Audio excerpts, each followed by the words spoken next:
Good evening, everyone. Welcome in to another episode of the Hog Talk podcast, live from the Sterling Soap and Roastery Studios. We are part of the Believe and Buzz Radio Network, where you can hear us each week on 106.7 Buzz 2 in Central Arkansas. Our live shows are presented to you by Arkansas Brewing Company in downtown Ozark. I am Porter Hayes. Alongside me, as always, is Adam Hall, and tonight we welcome in a new head coach. We talk about the details, everything. Lane Kiffin, Arkansas Duke, we'll touch it all. So we'll just get right down to the nitty gritty. News broke this morning that potentially Alex Golesh was supposed to be the new head coach. And boy, within an hour, Alex Golesh was going to Auburn, and news broke that Ryan Silverfield is your new head coach at the University of Arkansas. And we're already seeing comments come in lackluster. I say I don't know what was more lackluster, the announcement or his landing in Fayetteville with nobody there to greet him. Adam, just what were your thoughts? You told me a little bit about it earlier, but, what was your thoughts when all of this one came to an end and then you found out it was Ryan Silverfield?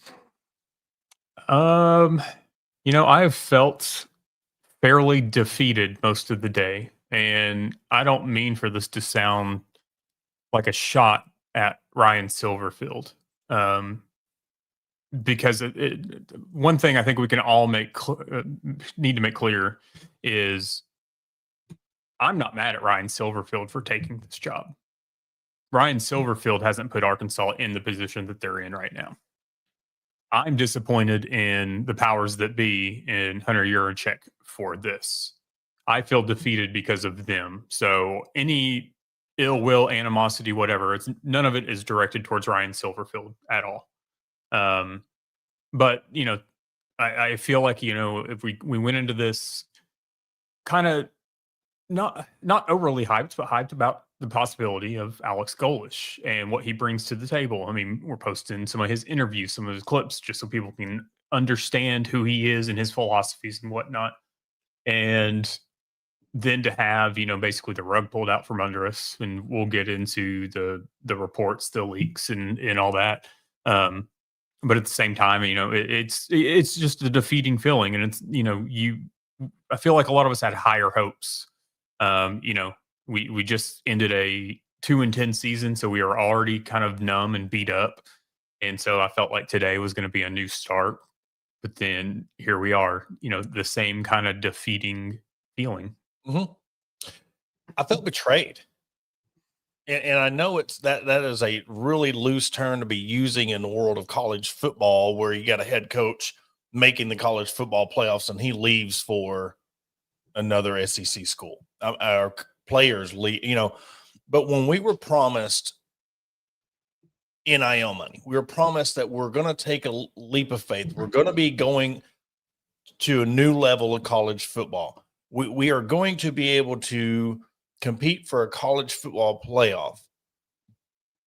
It just felt like when you see the reports of how much Silverfield is going to be making, $6.7 million a year, you see that you're in a total rebuild, and you hand this thing off to a guy who's only been a head coach at Memphis.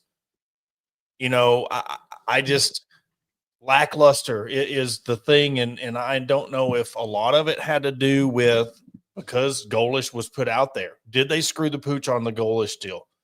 Did Hunter Yurachek, not give a guy like Golesh what he wanted? Did we settle? Did we go cheap? All of those questions could be answered, because here's the thing. I know Trey Schapp is getting a lot of flack right now, but there was multiple people who were connected on every other hire we've had, and they were saying the same thing. So I don't know. Something happened between Wednesday and was it last night? But we had a whirlwind last night. I mean, you had Lane Kiffin holding the SEC hostage because you look at the Alabama-Auburn game. Auburn doesn't fumble, and then they go to score. That thing goes in overtime. What is happening to Ole Miss or Auburn or Ole Miss going to the SEC championship next week? There's so much that was going on. And it was crazy. And then you wake up and it's like, I didn't even have coffee and it's already going from Golish is going to be the guy. And there was so many guys who were connected that are apologizing, and people that have been connected on multiple hires and firings in the past. Something happened. You don't have three people that we see on the inside coming out on at other schools or other hires and all three missed. That don't happen. There's definitely something that happened, whether it was an offer that didn't want to be matched or whether it was the instability. Because, we heard the instability comments and questions like that started and came from James Franklin's camp. Who really knows at this point? I mean, there's going to be three sides to this story, their side, and then what really happened. So I don't think that we'll ever fully understand what happened. And then, this is no shot at the protest or whatever it was that happened. I think they said there was around 30 people or so that showed up. I don't know. Of course, there may have been more if there was more heads up with it. I think though that, that we've seen several comments in here. This right now, the fans are united on one thing right now, and that is that Hunter Yurachek needs to go. Mm-hmm. So I think that some of that anger and animosity and whatever it's going to be misconstrued as towards Silverfield, and it doesn't need to be, but we have to learn, whether it's our comments, whether it's our conversation, whatever, like, you got to separate the two. So, and this is right here. Can't wait to hear how Chuck and Bo spin this tomorrow. Well, between them and, here's another thing. Hogs Plus has already put it out there. They're going to be filming his whole first day. Like, they're already chomping at the bit. They can't wait to, we got a week off from them. They took a vacation last week because of Thanksgiving and you didn't know what was going to happen. But I really want to bring this back up because the Bobby Petrino stuff again. Should have hired Bobby Petrino. If they would have at first had faith in him or said he is going to get the job, then maybe. But they ran its course with it. He didn't perform, and then they started looking elsewhere. You can't then now go back and say, Bobby, because all that is you're going to get a Lane Kiffin deal. He is going to come in. He is going to take this thing. He's going to leave you, and he's not going to want to coach. I mean, the guy, Saturday's game, I mean, the decision he made to start KJ and then throw a touchdown pass, then you bench him, that made no sense. You wait till the very last game to now on senior night start him over Taylon Green. There was a lot going on there. I don't know if it was the fact that he was bitter. Maybe so. Maybe he knew he was out and he didn't care, but you can't now go back and then bring him in. So, I mean, that right there, I get. Now you're going to see the chance of why did we do all of this stuff? Say, Bobby, that you're not going to be the head coach, and then you hire somebody that has less experience than Bobby Petrino does. Well, and I mean, going to yesterday's game, just shifting gears slightly. Yeah. I didn't understand the thought process even after, Petrino tried explaining it and didn't really explain it in the presser. You start KJ Jackson. And like I told you in text messages, and I said in other messages, like, I don't care that it was Taylon Green's senior day. Whatever quarterback were to give us the best chance to win that game is who needed to start that, or who needed to play, who needed to start, whatever. So starting KJ Jackson, I thought that's what we were going to roll with. But then I think it was after the touchdown or two, whatever it was, you pull KJ and you put in Taylon. Then to start the second half, you play KJ 2 series and then you pull him again. Didn't understand it. But for him to come out in the press conference and say, well, that was the plan, so that's what we rolled with, that's what we're going to do, I don't know what you want me to tell you. Yeah. He didn't care. Yeah. And I'm just sitting here like I get it, but like that, I don't know. He doesn't owe us anything, but at the same time, it doesn't make sense. And I that was just weird to me. But here's the thing, going now back to this hire, it didn't matter who Arkansas brought in today, whether it was Alex Golish at noon, like it was originally put out there, Ryan Silverfield as it is now, Eric Morris flips from Oklahoma State to Arkansas, whatever the case may be. There's going to be people in the fan base that are unhappy. It doesn't matter who came into this job. They were going to be unhappy. They were going to be loud. Rightfully so. You're entitled to your opinion. So I think we all are on the same page that there's going to be a group of folks that are unhappy no matter what. Mm-hmm. I mean, hell, there would probably be a group of folks that would be unhappy if Nick Saban walked through the door right now and said, let's go. Yeah.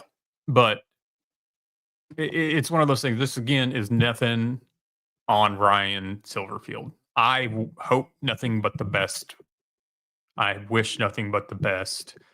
I just feel like this is a flop by Hunter Yurchek. And at the same time, like I told you and I told the guys on HQ this morning, like I am borderline to the point that I would rather cover SEC football and NCAA just as a whole than continue to cover Razorback football. And that's just because of this defeated feeling that I have because of Hunter Yurchek. Mm-hmm. We ride with him. And this is going to be our only kind of not trash post, but really where we air out our frustrations, because in the long run, we're going to be dealing, with this guy. He's going to be the head coach. We got to support it. Because we want the best. But when it comes out that you gave him $5 million, $33 million, so 6.7 a year, you proved that you're not ready to compete in the SEC. If you're not willing, because there was negotiations, that you went cheap. And I'm sorry. Again, there's going to be a lot of, Ryan Silverfield is going to be the fall guy, and I do feel for him. I feel more sorry for him than Ole Miss fans, our fans, because he is completely coming to a situation that anybody would do if they were, offered the job at the right amount of money. He took it. But you went cheap. And you're sitting here saying we're going to get all this money. Do you have it now? Do you have the backing of the board of trustees and just everybody involved, the boosters? Everybody had their opinions. Everybody had their wants. If I'm going to give this money, this is who we need to go for. You have too many Chiefs and not enough Indians. And the fact that, if I'm even allowed to say that anymore, I don't know. But the fact is, you've got a lot of people that want a say in these things. Did that have a part in it? I want this guy. Well, if I don't get this guy, I'm not giving my money. Instead of coming together as one front and putting up $8 to $10 million a year for a coach, because we are at the big boy table. We talked about that last week. Do you want to be at the big boy table? This right here proves that either one, you're going to use Silverfield to get us out of the basement, to get us where you wanted Sam Pittman to be, but you better keep it there. You can't let him get us back in the basement. If you see, and this has to be a short leash. This has to be like a relief pitcher or a starting pitcher that's starting to lose control of the game. If he starts losing control of this program, you can't give him an extra year to put this thing back in the basement. You can't do it anymore. You have to pull the trigger quicker because things are more important now. You got to let him pass the torch to somebody who can handle it and take it from the middle of the pack or lower tier up to where you want it to be. And we said that might be a deal. Either you're going to go for a home run where you think you could trust in the guy. I really think Golish could have come in and turned this thing around. And guess what? We're going to probably watch Auburn do that. Well, this, what does Golish have that Silverfield doesn't? Honest question. It's one of those. Yes, I know Ryan Silverfield is 3-0 against Golish. I know that. We all know that. I am just purely going off of what I've seen, whether it's been interviews. I've watched and listened more about Golish's recruiting philosophies and their player evaluations, and maybe it's one of those things that it's all just lip service. I mean, we're sitting there watching them, in a sit down interview. There's nothing that I've really heard from Silverfield on that, and maybe I haven't looked in the right places. I don't know. And I know that we're there's folks putting out today, all of the good and the bad with Silverfield and his resume, and people were doing the same thing to Golish. Mhm. So it's just it's my just initial gut reaction opinion that I would have preferred Golish. I feel like there was more of an upside with Golish. And I get that they're both in their first head coaching positions with their previous schools, Memphis and South Florida. But there was just something about Golish, listening to him talk, watching those games, and the fire that he had or seemed to have on the sidelines, that I liked it. I liked the saltiness between, him and Tom Herman. I like the little, just chip on his shoulder that he seemed to have. And like I said, it's nothing against Ryan Silverfield. It's just my choice out of the two. I mean, like I've said from day one, I would have rather had Lane Kiffin before, Sam Pittman, but we saw how that went. But here's the thing too with that, and I know I go back to that, and a lot of my liking of Lane Kiffin just comes from both of us being petty individuals. But at the same time, I think we all know if Lane Kiffin had came here instead of Sam Pittman, he wouldn't be here right now. So we would have been in this same boat 2 to 3 years ago when he would have left before. So, like we've said, everybody is going to be, or not everybody, the folks are going to be unhappy one way or another. Doesn't matter who we would have gotten, whether it was Eric Morris. I think a lot of folks maybe, and people can tell me if I'm wrong, I'm sure you will. I think that some folks are probably kind of that disappointed, defeating feeling because they had it in their head who was going to be our coach. Then it didn't happen. It was somebody else. And it makes Arkansas look even more like embarrassed. Like it's embarrassing that it was like, hey, this is going to be our guy. And then what did we say on the last show? The most Arkansas thing that could happen would be for Alex Golish to not be here today. You fumbled it on the final drive. You had the win. You had it, and you fumbled it. I mean, that again, you lost a 1-score game to Auburn. That's what happened. Jennifer, to answer your question on my side of it, Golish has SEC experience. He was an OC at Tennessee. I mean, that's a big thing. He knows what SEC ball is. Memphis don't. American don't. I mean, yes, they have a tough conference, but the thing is, and you can move on and you can bring up other comments, but we know how important this hire is, and we've stated it a couple of times of non-SEC game schedule. You're in the basement. You are the worst program in the SEC right now. You don't just want somebody who just wants the job. That is Sam Pittman-esque hire. That is a Chad Morris-esque hire. You can't just bring somebody in here who just wants the job or they're happy to be here. You got to come have somebody who is ready to come in and take over this program. And that's where, of course, I think a lot of it is, you're right. We had our mindset on, we thought that Golish was the hire and we didn't want to be wrong. There's a lot of people out there, but do I think that there wasn't something on the inside that happened? Absolutely. I think either you fumbled the bag or you didn't want to give up the bag. And this right here, press conference pushed to Thursday.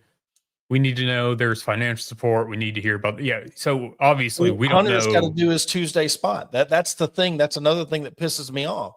Mm-hmm. They're moving it back so Hunter can do, and that's the thing. It's like he's going off and doing this when he went and picked him up in his damn truck.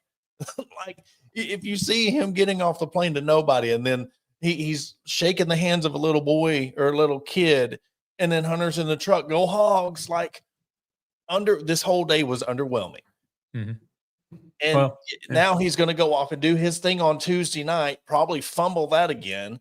And then we're going to have this whole thing on Thursday. Ridiculous. Oh, I got, this 6, 7. He's never going to live that down. No. Anyway, but, and that's the thing too. Like we don't know coordinators yet. We're not going to know coordinators yet. We know the contract details. All we can go off on financial support. I mean, Hunter is the one that put out that they're going to have the financial support, the financial backing. We've talked about it on a couple of shows here, what kind of the initial plans that we're hearing are for NIL. But at this point, it's all just hearsay. Until something is actually put in motion for us to look at, it's all just hearsay. So right now they are saying that there will be financial backing, there will be financial support with no details whatsoever. So, yes, we all want the answers right now because we live in such an instant gratification world, but we're not going to get it. And we're not going to get much information between now and Thursday besides what reports people decide to put out. I mean, and even at that presser, I mean, I highly doubt that unless it gives Ryan Silverfield enough times between now and Thursday to make those hires or say who he's going to bring in. We're not going to know Thursday who our next coordinator is going to be. I mean, they've already said, and this was reporting from your BFF Otis Kirk earlier today, but that Silverfield's going to be trying to flip the in-state kids that are committed to Power 4 schools. More power to you. With that, yeah, go for it. I mean, I think I looked up. I mean, there's out of the top 20, I think 5 are committed to Power 4 schools. Outside of Arkansas, 5. There's 5 others. So we'll see what happens. We'll see if he even wants Kane Archer, if he flips Kane Archer, or I mean, there's plenty of players here if that's what you want to do. At the same time, I mean, maybe he'll inform those kids of who his coordinator is going to be. Yeah, who knows? Well, and that could be a plus. And this is where if we go to accepting, okay, he's making 6.7 a year, crazy how I just kind of threw that the whole 6-7 deal come back on the contract. I mean, maybe there's a reason, but but no, seriously, the coordinator stuff. If they know that, all right, we're really, because everybody's frustrated. Once we take I'm sure our mood on Thursday when we come back and talk to you after press conference and stuff, we might kind of be able to take a step back and really look at this from a bird's eye view. But you get the coordinators their money, and you really know, okay, he's going to be the head coach. But I'm telling you, looking at his stats and looking at what he did at Memphis, he better hire a good defensive coordinator. Mm-hmm. Because you look at their defensive, I mean, they gave up 420 yards of offense, 360. You're giving up average 250 through the air, and you're getting averaged 130 yards rushing on you. If you're going to do anything, because this year was a proven, it don't give a damn what you do on offense. You better have that defense. And he was averaging 420, 440, 450 yards offense. So 230, let's say 260. I'm going off the past 3 years, 260 through the air, and you're averaging 170 on the ground. So, I mean, that's decent. But when I look at the defense and I'm looking at what you're giving up rushing, passing, I mean, everybody's going to be throwing over if you're not averaging over 250, unless you're Missouri and you went and, Arkansas played the 1924 Notre Dame team yesterday and they passed the ball 5 times and still whooped you, but you're giving up 133 yards per game rushing in the American Conference. I mean, that's kind of alarming. So you need to go. So maybe they're all right. We're going to go with this guy and we're going to invest in our coordinators as well. And I've kind of preached that for years. If you're going to build a team, you got to build a staff. You can't just bring in your head coach and then go mediocre on your coordinators. Hopefully that's what I'm hoping for when I see that he's getting under $7 million a year. But then you got to have NIL. It is Hunter Yurachek promising, or whoever did this hire promising, look, you start us out first 5 years. Let's revisit this in 3 if you get us to a bowl game or get us to 8 wins or whatever. Then we can talk about a pay raise, but we need to get you in here. We need to get you in here. We got to give you under 7 because that's all we can afford right now. Let's build this program and then we'll renegotiate your deal. Why would that be all we could afford right now, though? I mean, after everything we've been hearing about, I know I get it, but I mean, because granted, things are rumors and people are giving false information. But if just a few weeks ago you were discussing the real possibility to be paying James Franklin $10 to $12 million per year, and now all of a sudden you couldn't pay $7 million. I mean, it's just kind of, And maybe that just comes from you had a John Tyson or somebody that would put part of the bill. Strong possibility in this day and age. But I just don't believe a lot of what we get told, I guess. So, and like I've mentioned too, let's see what sideline Bobby Petrino ends up on. It's not going to be a head coach unless maybe he ends up at Memphis as the head coach or USF as the head coach. I think that he's going to be an offensive coordinator in the SEC. And then, today was definitely musical chairs for the SEC. I mean, I think out of everything today that happened, I know some will say that Florida won. I think LSU won in this whole ordeal. I think that LSU is once again going to be a powerhouse, like it or not. And it's one of those things that Ole Miss, you kind of have to look at and say, like, I kind of questioned them hiring their defensive coordinator as their permanent head coach out of nowhere. I mean, is that to get them through the playoffs or? No, it's permanent though. Oh, permanent? It's not interim. No interim tag. He is their permanent head coach. Well, when you look at what else is out there, maybe it's one of the things that I don't know. I mean, we ain't had time to even think about that part of it yet, but I'm just looking at what was left. What was left out of all the openings? I mean, would you have gone after a Kane Womack? I mean, I don't know. I mean, does he stay? Alabama turns around and they win the SEC championship next year, or next week, which I think they will. They're in the college football playoff. When we get to the second segment, we started early today because, we know we are going to run late today on our show. But when we get into it, I mean, that's another thing we can touch more on Thursday as well, is this college football playoff. We're talking about 4 teams in the SEC. They're going to be fighting over 5 to 6 getting in. And, now with Texas and Vandy and OU, you have teams that have a legitimate shot with 2 wins. What if Alabama wins the SEC championship? Does that cost somebody a spot? So much going on in the world of college football. But with this hire, there was just so much at stake. There was so much. You had hope that, okay, after 15 years of suffering, finally Arkansas was going to invest in the football program. I was told, and this is another rumor, that Hunter Yurchek had nothing to do with this hire. So where'd that go? Yeah. I mean, so if Hunter had nothing to do with it, do we put this on the board of trustees? Do we put this on boosters? This has got to fall at somebody's feet. Well, there's been so much, I feel like, that's just been put out there that maybe it was true at one point in time and then things changed. Early on, it was Hunter Yurchek was not going to have a say in this. And then after the James Franklin thing didn't happen, it was like, okay, this is now Hunter's. And then if it doesn't go right, that's his nail in the coffin. I feel like that what is being put out there just kind of changes on the daily. And I'm not saying it all is or isn't true, but I just feel like everybody is just scrambling and has been scrambling for the past several weeks, that they get a little nugget of information and it spirals. Yeah. I mean, we joke on HQ Live that, let me see if I've got it pulled up here. I think I do. That, where is it? Oh, yeah. Misinformation season has arrived, because that's wholeheartedly what it's been like. So it's tough. Who knows? And honestly, hey, maybe we should invite Hunter Yurchek on the show.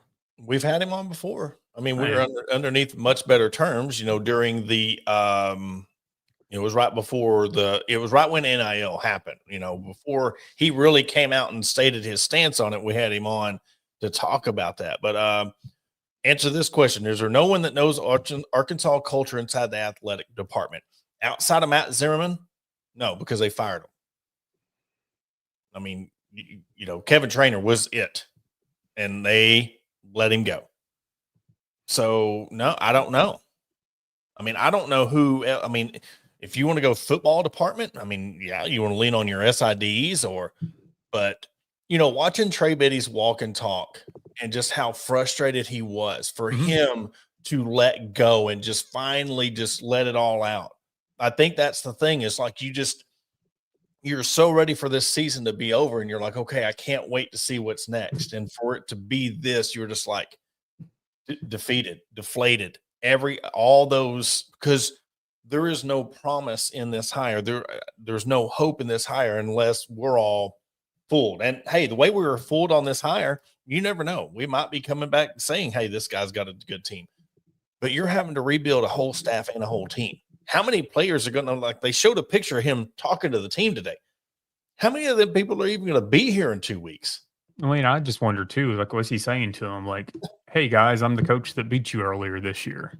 Like, I was just looking through the whole football staff directory just to see if there's any names that stand out. You know, The Terry Prentice guy, he's at Mississippi State now. But you look at the athletic department and people that's been there. There's nobody on the top of my head that outside of the sports reporters. There isn't anybody. I mean, it's sad that, you know, who's okay. So now if Hunter does leave, if there is such a, I guess you'd say if there is a bidding war on who's going to come in and be the new athletic director, if the board of trustees and the boosters are at wits end because they didn't get their way, is somebody going to come in and fix this? Or are we stuck with Hunter Yurchek? I think he's gone at some point in time. Unless they're just truly all, I mean, ultimately, because his contract's up in a year or two. If he's not gone before then or by then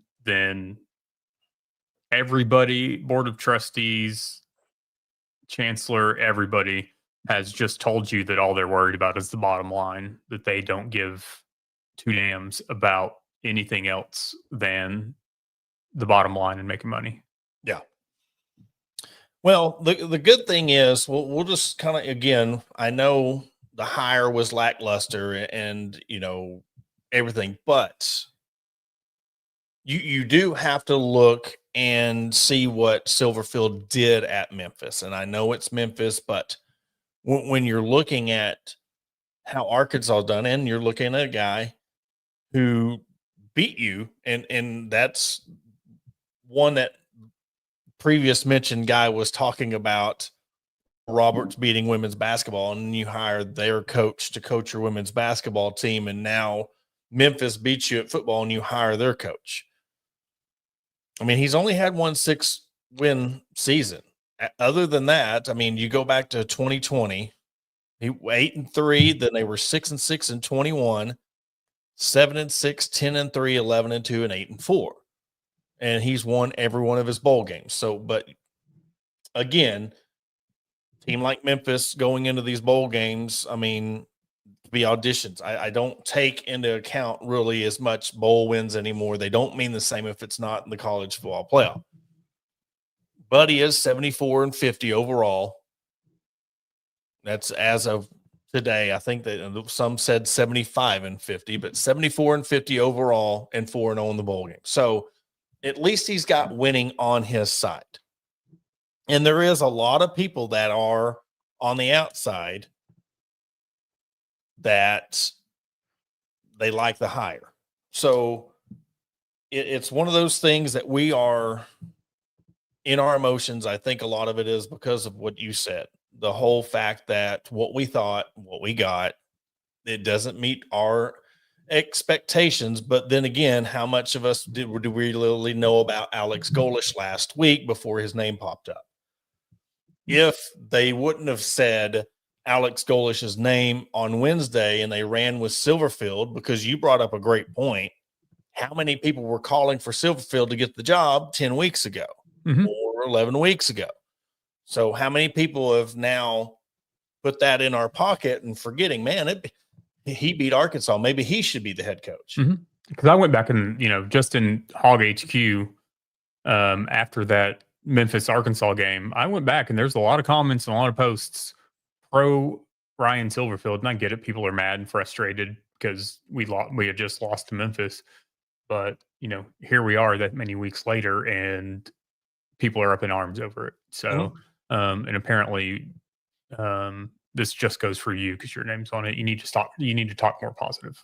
Yeah. So that's fine. Segment 2 needs to be sunshine and rainbows. I think as they posted that, I felt the aura because I quickly turned it Shifted to. gears. I think I felt All it. right. But Jennifer, as a Memphis fan, y'all did, and I'm seeing a lot of this too. People, but I mean, I put it out there with a question mark, but you think it's bad here? Go to Ole Miss right now. I mean, and watch Lane get on that plane and all that stuff. I mean, it's there, and they have every right to be furious about the situation because I think it was the radio show brought it up. What if Lane had come here when he did, and Arkansas is on the cusp of making the college football playoff, and he bolts for LSU?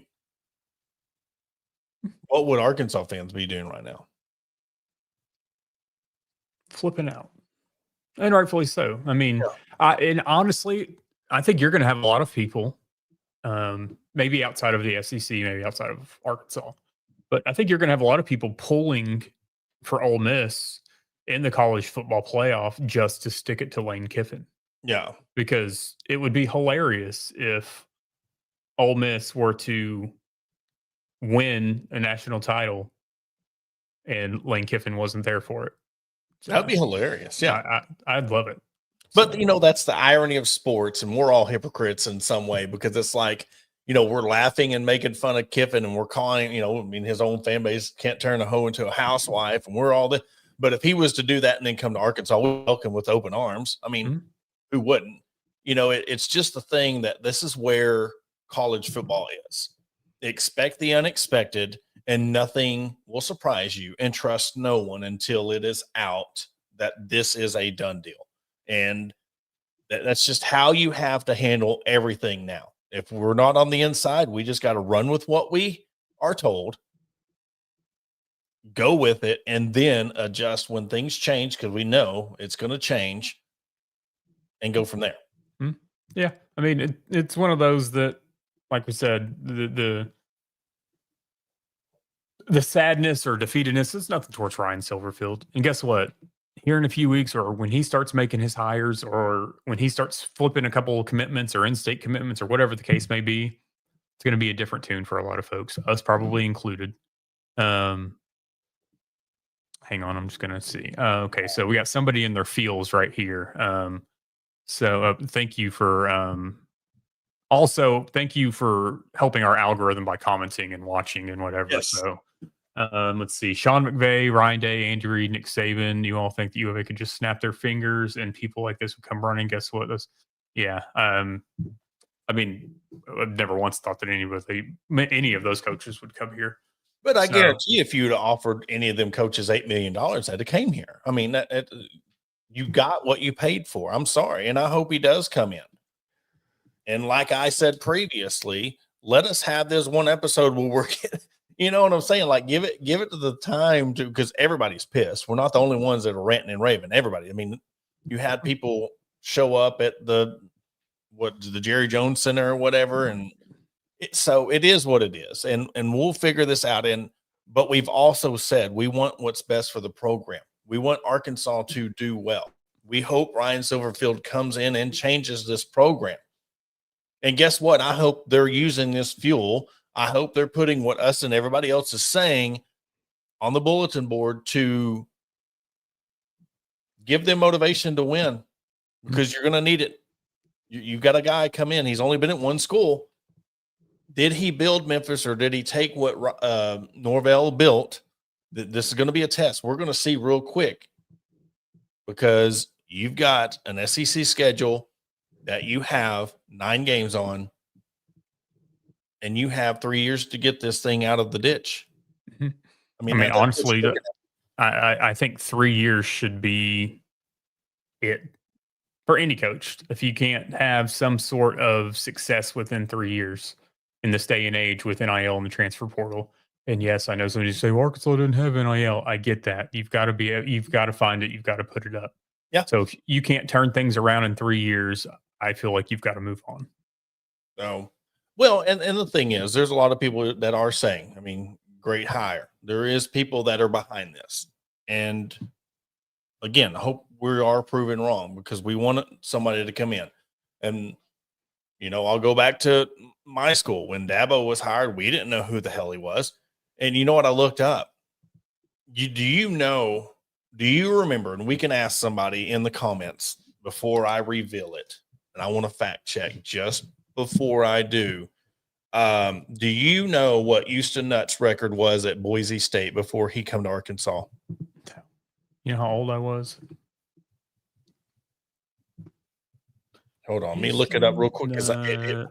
Head coaching record. And if you see it, don't say it. I want to see if anybody can state I've got it right here. Houston Nutt's record was before he was hired at the University of Arkansas. He only coached 1 year at Boise State. Mm-hmm. Yeah, I have his record right in front of me. And I didn't realize that he was only there for 1 year. Mm-hmm. Well, no, his record. I thought yeah. he was like this up and coming coach, and right there, 4-7 at Boise State. So I was 10 years old. If you want that silver lining, I know we're in a different world, but if you want to go with that, yes, Houston Nutt played for Arkansas. He had that connection. He was 4-7 at Boise State, and he came in and took this program to where he did. Now, y'all can sit there and talk about the ending all y'all want. We all know how everything ended, but he did bring a lot of good to the program.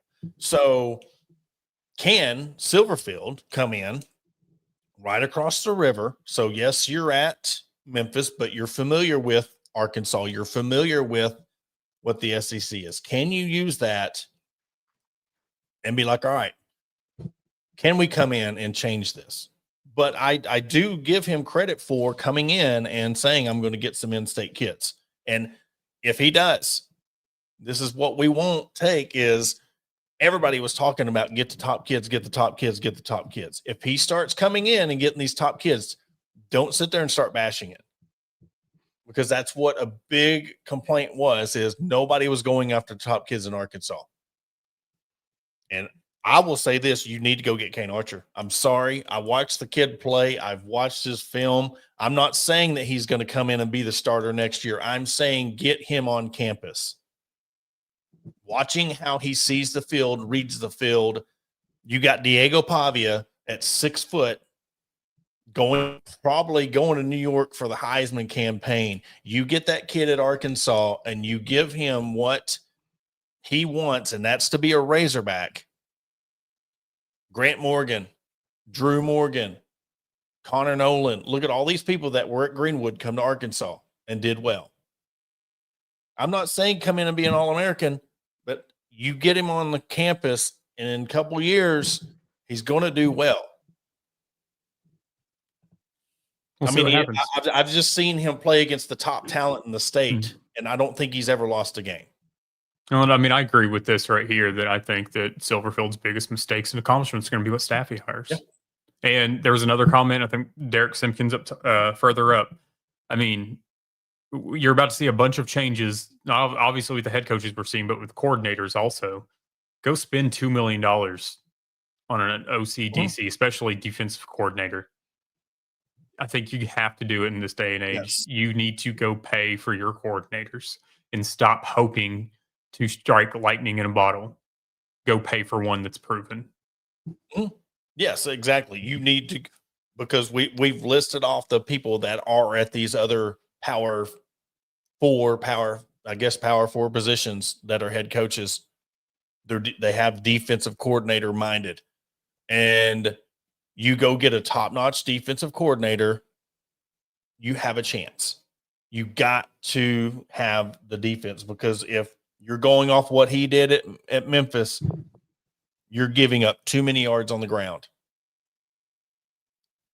And before we go to a quick break, before anything, we've proven this year that you can have a Corvette offense and a Pinto defense, and you see what that gets you 2-10. Let's just forget about this year. Yeah, we'll wrap it up. I mean, that's yeah. Moving on. What we're going to do, we are going to take a quick commercial break. And during the break, hey, go download the podcast, go like, subscribe, download our podcast. Goes a long way to help support us here at the Hog Talk and Hog HQ. When we come back from the break, we're going to pivot. We're going to, squash this. We'll bring everything back up on Thursday, but we're going to talk Arkansas Duke and the glaze of Cam Boozer when we come back from a break.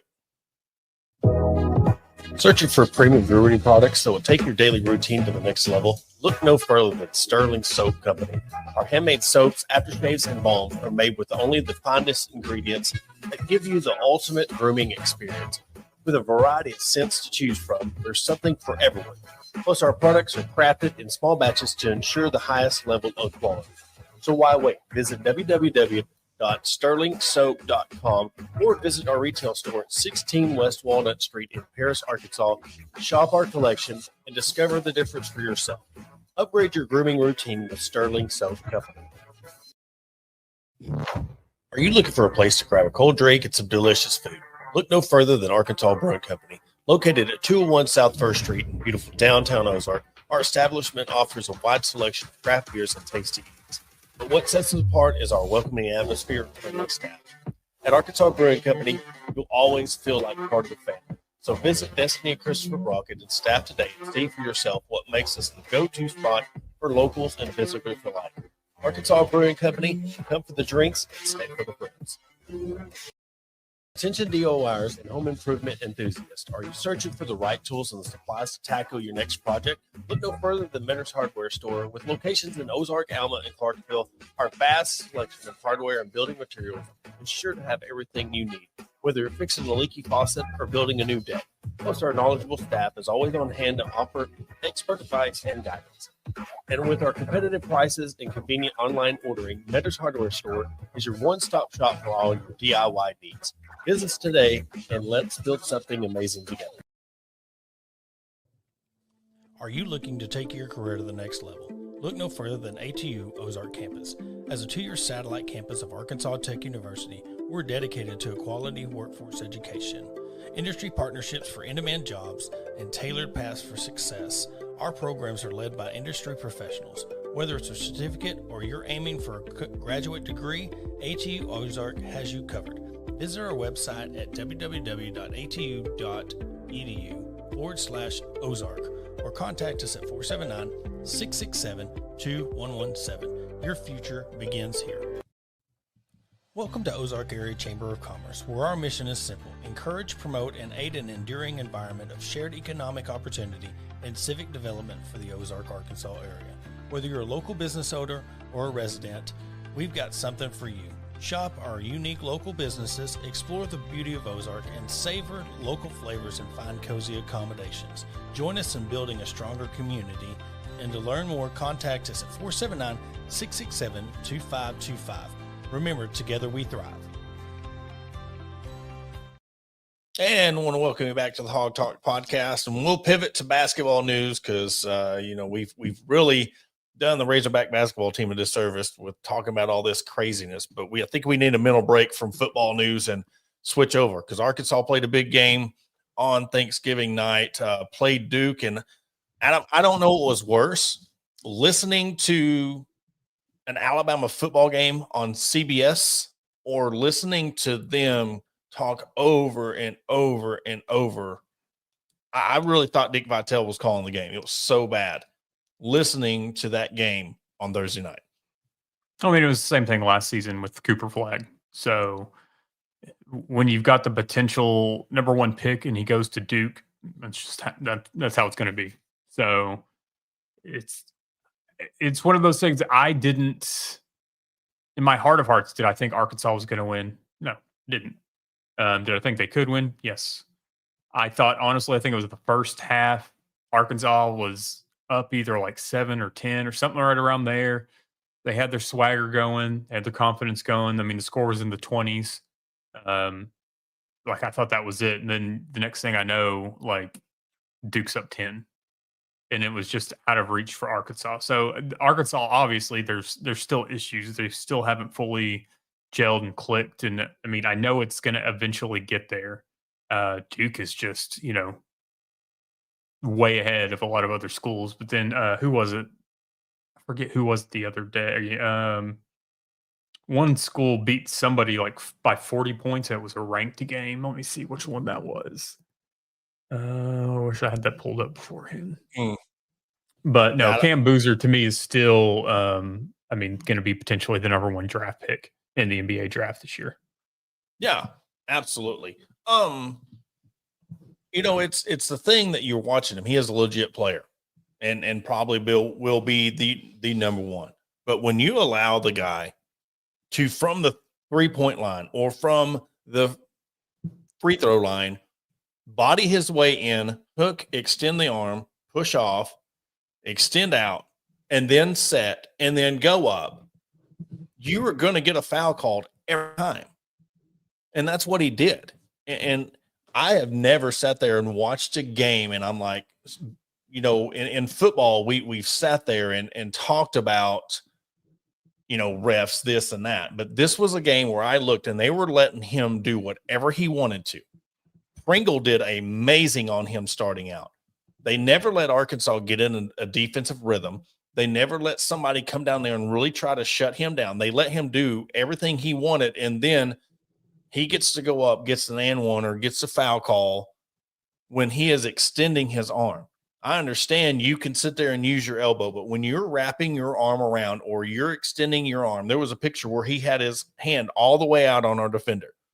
You can't do that in a game of basketball. And then in the second half, there was one point Arkansas was up 7-8 points. And then he comes off, goes down low, gets and ones or hits threes, and he scores 15 points before you knew it. Brazil tried to do his best in the second half. This is one of those games that I don't put any blame on Arkansas in this game. They tried their best. Now, the only thing I will say that, the one time where that guy got 3 different rebounds and his third attempt at the three, he hit the big, clutch three. But the way they were able to play defense physically and Arkansas couldn't, you're not going to win a game like that. You're not. And then change the momentum the way that Duke was able to capitalize on that. It's a game of runs. And that's how it is in basketball. And you can't allow that. There was nothing. You can't tell me a guy like Cam Boozer goes all the way to the fourth quarter or late in the second half without getting a foul called in, his first foul. It was just all around you. It was, to me, a piss poor job on the refs, and at least give them a chance. And then if Duke does win, you can kind of be happy about it or accept the loss, but it's hard to accept a loss that when you were in it or you were up, they let Duke back in the game. I'm just sitting here going through. I mean, look at the stats. Duke shot 49%, Arkansas 41%. 3-pointers, Duke was 8 of 23, Arkansas 10 of 30. Free throws, Duke was 14. Look at Boozer's free throws compared to Arkansas's free throws. Boozer was 7 of 11 from the free throw line. Arkansas was 9 of 11. Mm-hmm. But then I also look at, points in the paint. Duke had 42, Arkansas had 28. How many threes did Boozer have? How many threes? Threes, yeah. So he made 2 threes. So if you really take probably 6 of he scored 35. So he had 29 probably points in the paint of their 4. Their production was him. Yeah. He had 6 points from the 3 set. So you take away 13 points. He had 22 points in could have been jump shots, but more than likely probably the paint. Yeah. So. But no, I get what you're saying. I get your side of it. And I know there was things that Arkansas could do, but it seemed like every time they would put somebody down there on him, there was a foul or, you were giving that extra rebound. Let's see the rebounds, 37, 29. So, 8 out rebounded you by 8. Offensive boards, 12, 10. So, there's nothing glaring. Turnovers, 12, 12. And you bringing up the foul thing. Nick Pringle 5, Brazil 2, Ewan 3. So, your bigs essentially had 10 fouls between the 3 of them. Let's see. So which is a lot. And Boozer ended up with 2. So, Arkansas didn't have a good. We said that Arkansas was going to have to throw and rotate all of our bigs on them. Yeah. It's, but then let's see too on Arkansas's. I'm just looking. I haven't looked at the overall stats. So Pringle 3 points, Trevin 11 points, Acuff 21 points. But then you only had 2 points from Carter Knox, 3 points from DJ Wagner, Billy Richmond 11, Malik Thomas is 13. This is another game kind of like we talked about.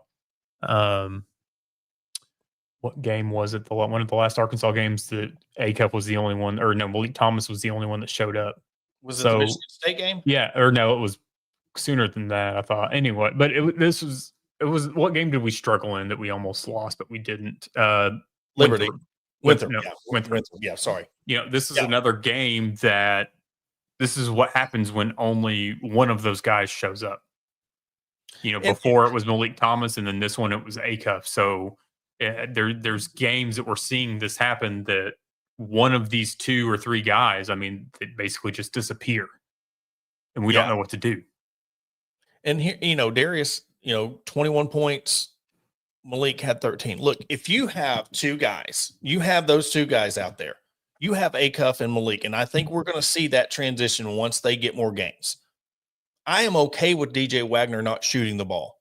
If you have this high power offense, say you go DJ, Acuff, Malik, Carter, Brazil, and then or even bring in Pringle in there, depending on the matchup. I'm okay with him not shooting the ball. There's a lot of people getting on DJ Wagner. You need, in this type of offense, what we've always lacked and what you're lacking in college basketball now, you're lacking the true point guard. Let him handle the ball and run the offense. He don't have to give you 15 to 20 a night. If you know he is a slasher and a scorer, layups and jumpers, let him do his thing. Let him control that, because then you can move the ball to where Malik can get a shot. Acuff can get the shot. You're not having Malik or Darius handle the ball. You got 4 other guys that if they can get you 15 to 20 a game, you can let him be the floor general. And I think that's what he is. I'm not saying that, well, he's not, he is a good point guard, but you got to let him be a point guard. You have to kind of go back to that old school, what Cal is known for in that point guard, Rajon Rondo, Booker, all of his guys that were point guards. You have the offense now. And I just think he gets an unfair criticism because he's not going out and scoring 15 to 20 games. Now he can give you 20 points here and there, but he's not that scorer. And I think that's what we need to get to, that, JD Notae, the point guards in the past that really could just be floor generals and get the guy open who is going to get you those buckets. Because if you got, let's look at their stats again, but it also counts. So if Carter Knox can step it up, like we know he's kind of missing, you get him comfortable in his role. Now you're going to have Thomas and Acuff doing their thing. Richmond gave you 11. Brazil gave you 11. We had 17 assists for the game. We're sharing the ball. They're moving the ball around. And if they are doing more of that, I say let DJ just run the point and do his thing and get these other guys the ball. I don't think that's something that we talked about, I believe, after the Michigan State game, was letting DJ run this, run the offense. Let Acuff beat the 2 in that situation. Because there was just multiple times in that Michigan State, and every game it could be different. But we saw in that Michigan State game that there was times like DJ Wagner needed the ball in his hands just to set everything up and run everything. And it's no shot at Darius Acuff. It was just, this is what, Wagner's his 3rd year, 4th, whatever he is. And the time will come for Darius Acuff to lead this team and to run this team. I just think that there's some uncertainty between the players on what their roles are. Yeah, and there will be. That always happens. And look, you're sitting, and through the schedule you've played already, you're still sitting. You're at 5-2. You lost Michigan State and Duke. Okay, yeah, I would much rather lose those games in November than lose these tough games when you're talking about going down the stretch in February when you're on the road at Alabama in February, or you're on the road at Florida at the end of February, you're on the road at March at Missouri. Cal, I have a feeling with this team that we're going to look back on this schedule and we're going to be thankful that he did this the way he did. I think this is going to come back to truly help them come March. SEC tournament, we know, I mean, they could still do all this and then win 1 or 2 games just for, to get their legs, to keep them in a rhythm. But I'm talking about I'm not saying this is going to be a 3-seed or a 4-seed, but what I'm getting at is this team is going to click and it's going to gel. You got Louisville coming up on Wednesday, Fresno State on Saturday, Texas Tech, Queens, Houston, James. So there's a game in between. And we're going to look back on this schedule and we're going to look back and be like, man, I think he knew exactly what he was doing. You're giving this team enough challenge to keep them on their toes, but you're giving them a break at the same time, because when you look at this SEC schedule, you start off at home against Tennessee, and then you got Ole Miss and at Auburn on the road the next 2 games. Mm-hmm. So I think 5 games left until you start SEC play. Louisville, Fresno State, Texas Tech, Queens, Houston. No, 6. 6 games. Plenty of time. Oh, and I think that's 100% what he did for this season was we've got to click before SEC. We don't need to start out 0-5 in the SEC again. So, I mean, it's tough. You want to win all these games. You want to knock off a Duke. You want to, beat Michigan State. The game I was talking about earlier was Michigan beating Gonzaga by 40 points. Yeah. 5. So it's the teams out there are good. I think Michigan State is better than people give them credit for. Michigan State's dogs. I mean, that's the thing. They got dogs on their team. And I've seen Darius Acuff had that look in his eye. When we're talking about once he gets clicking and once he gets going, and we're talking about him in February as he's not a freshman anymore. I mean, he had a poor shooting night and still scored 21. I mean, 8 of 17, but he shot 50% from the 3-point line. He is going, I mean, that's going to be the scary thing about this team is when Malik and Acuff take the training wheels off of being in college and they go. That's why I'm saying it's important to have DJ Wagner run the point and be a point, because there's going to be a time where you are not going to be able to keep Malik Thomas and Acuff off that floor. You're not going to be able to control them. You're going to have somebody give them the ball and feed them, and also calm them down when things get, out of hand. If they're missing 2 or 3 shots and say Tennessee or Florida goes on an 8-0 run, you need that general that's going to be on the floor. But hey, young fella, we got you.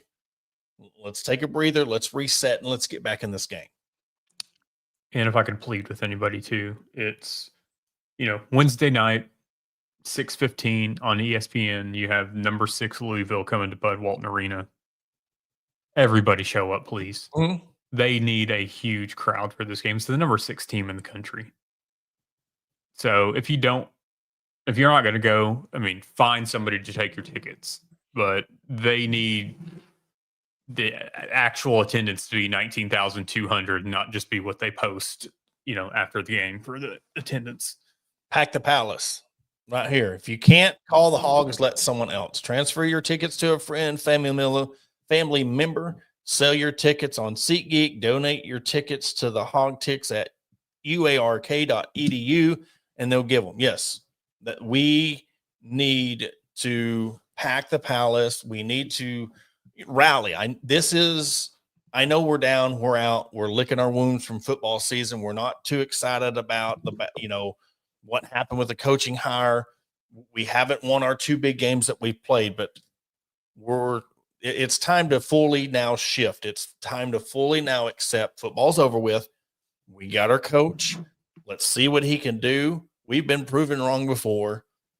We could be coming back in a year and be like, man, we really, we did Silverfield a disservice by talking so much hate on him. Now, do we expect them to reel off 8-9 wins next year? No, but if they can come in and show progress and get this team to where, hey, I will accept if this team, year one with a new team, new coach, new everything, and we're fighting Missouri for a being bowl eligible. I mean, I think that's understandable. I think you have to start now where you're really at. You're at the bottom of the SEC, knew everything. You can't expect 7-8 wins. Now, if that happens, that's a bonus. If that happens, that is awesome. I look at it like this, football season's done. Just think back to your college days. It's puke and rally time. Yep. So look forward to the rest of basketball season, 7 games in. I think there's 31 games on the schedule. There's still a long time to go. So just shift gears slightly and get back in, pack Bud Walton Arena, especially show these new kids, Darius Acuff, Malik Thomas, Isaiah Sealy. That's one thing too. Isaiah Sealy being from the area, like he knows how loud Bud Walton Arena can get. Mm-hmm. So it's one of those things. I think out of everybody, he would be more excited to actually be a part of it in uniform with a packed out Bud Walton Arena. Well, think about this. Think about when they come to visit Arkansas on their recruiting trip. If they come to a big game, a Kentucky game, or they came to the big games, and they're like, what was this when we came to see this place? I came here for the environment, and I've yet to see the environment. Let's change that. Okay, look, guys, we're excited to see y'all. We're going to make this happen. And because, that's the big thing is people come to campus, you schmooze them, you're saying this is what you can have on any given night. And then you're getting 5, 6, 7,000 to watch you play. So yeah, there's also that. It is what it is. It's done well today. So y'all get your shirts before they get pulled down. Black Friday sale, $20. Yes, get it back before they get taken down. Yes. So mine shipped. I ordered mine, I think Friday, and mine shipped today. So we'll see what it's like whenever they get here. And then we also added another shirt today. I'll show right quick before we hop off here. Because, there's the shirt going around that was we almost always almost win, or whatever that saying is. And so I had somebody message me and say, hey, we should do this. We almost always almost get the coach. Hey, and it's $1 cheaper, $19, flash sale, Black Friday sale. So be public. It's just one of those things that would get bored sometimes. So why not? Well, if you really watch the end of Trey Biddy's walk and talk, he was in the parking garage and he panned over to the stadium and he said, this is a symbol of mediocrity. And for him to say that shows you where he's at. Maybe we should send him a shirt for saying that. I mean, maybe it leads to, mediocrity, deal with it, live it, love it, deal with it. There we go. Adam, you got anything else? Come back at 8:05 for Hog HQ Live. Yes. I want to thank everybody for tuning in though tonight. I know us coming on at night, I'm sure this whole past week has been a whirlwind of emotions. Let's not, about, are we going to get this guy? Holidays. You thought it was going to be a coach and then it wasn't who you wanted. But when we really take a step back, let's embrace this and let's try to hope for a new beginning. Maybe he is able to come in and get a kick-ass coordinators. Maybe he is to come in and flip those in-state kids to come here. Maybe he's able to come in and really, if they are able to get the NIL backing that we hope for, maybe the raffle starts doing well. Maybe all these things just change. Let's hope for the best and see where this thing goes. But Wednesday night, we need you inside Bud Walton Arena. Gotcha. Hey, they did start they are starting the raffle tomorrow. Okay. For basketball season. All right. There you go. See, they're ready to go. But they still have football as the background. That's all right. Hey, I mean, one thing at a time. One thing at a time, baby steps. Yeah. For Adam Hall, I'm Jorge Hayes. Again, before we end the show, before you clock out, hey, go like, share, download our podcast again. Subscribe to our YouTube channel. We're really trying to take this thing off. Adam, like me and Adam were talking, we're really wanting to advance, probably going into more SEC coverage and stuff with 2 shows, Hog Talk, Hog HQ. We're wanting to bring you all the content we can, and you going and downloading the podcast, subscribing to our channels, watching, tuning in, commenting, everything helps out. We appreciate everybody, positive, negative. Hey, we're here for it all. So, Radham Hall, I'm Porter Hayes. Thanks to all of our sponsors. Come back at 8:05 for Hog HQ Live, and we will catch you on Thursday.